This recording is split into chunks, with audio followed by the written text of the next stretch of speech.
அனைவருக்கும் வணக்கம். பள்ளிகளில் மாணவிகளுக்கு இலவச நாப்கின் அப்படின்னு சொல்லி இங்கே ஒரு நியூஸ் கொடுத்துருக்காங்க. இதில் முக்கியமான விஷயம் என்ன சொல்லியிருக்காங்க அப்படின்னா, அனைத்து பள்ளிகள்லையுமே சுகாதாரமான கழிப்பறை வசதி இருக்கணும் அப்படின்னு சொல்லி முதல் விஷயம் சொல்லியிருக்காங்கப்பா. அடுத்தது அந்த நாப்கின்ஸை அப்புறப்படுத்துறதுக்கு ஏற்ற மாதிரி அதுக்குண்டான மிஷினரிஸ் இயந்திரங்கள் வைக்கணும் அப்படின்னு சொல்லியிருக்காங்க. நாப்கின் இன்சினரேட்டர் அப்படின்னு சொல்லி ஒரு மிஷின் இருக்கு. பயன்படுத்தின நாப்கின்ஸ் எல்லாத்தையுமே அந்த மிஷின் உள்ள நம்ம போட்டோம் அப்படின்னா அது எரிஞ்சு சாம்பல் ஆயிரும்பா. ஸோ அந்த மிஷின் ஒரு சில பள்ளிகளில் வச்சிருக்காங்க. இங்கே என்ன சொல்லியிருக்காங்கன்னா எல்லா பள்ளிகள்லையுமே அது இருக்கிறது பெட்டர் அப்படிங்கிற மாதிரி ஒரு விஷயத்த உச்சநீதிமன்றம் தன்னோட தீர்ப்பில் சொல்லியிருக்காங்க.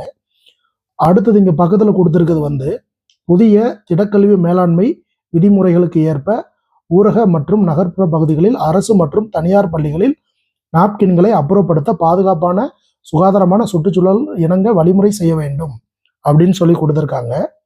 இங்க முக்கியமா பார்க்க வேண்டியது திடக்கழிவு மேலாண்மை பத்தி இங்க சொல்லியிருக்காங்க. அதே ஒரு விஷயத்தை தான் இங்க சொல்லியிருக்காங்க பாருங்க.